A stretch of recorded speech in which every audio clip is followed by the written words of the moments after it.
పంతులు అంటాడు బాబు. మొత్తానికి అంత పూజ జరిగిందయ్యా. ఇంకా మీరిద్దరు భాగస్వాములు కాబట్టి పూజలో కూర్చోండి. నువ్వు కూర్చో, నా తరపున మా అమ్మ కూర్చుంటుంది.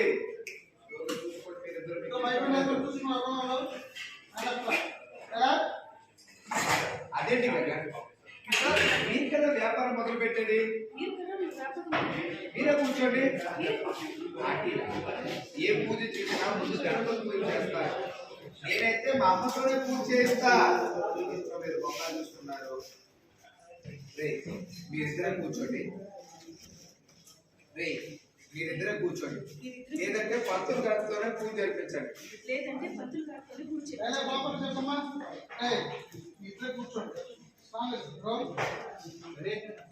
మీకు నచ్చలేదు ఆల్రెడీ మొక్కం కాస్త ఐశ్వర్యంగా పెట్టండి. కూర్చోండి. లేదంటే పంతులు గారితో పూజ జరిపించండి. ఎందుకు మమ్మీ వాడి కూర్చోండి. పర్వాలేదు పర్వాలేదు. రెడీ ఐశ్వర్యంగా ఉండాలి మొక్కలు. రే మీరిద్దరే కూర్చోండి. లేదంటే పంతులు గారితోనే పూజ జరిపించండి.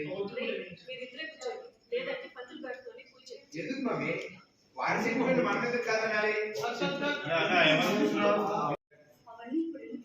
ఆంటీ మీరు ఎందుకు వద్దంటున్నారు తెలుసుకోవాలి కదా. మా అమ్మ కూర్చుంటే మీకేంటి అభ్యంతరం? అవి తరఫున తల్లిదండ్రులు ఇద్దరం పూజలో కూర్చుంటాం. మరి నీ తరఫున మీ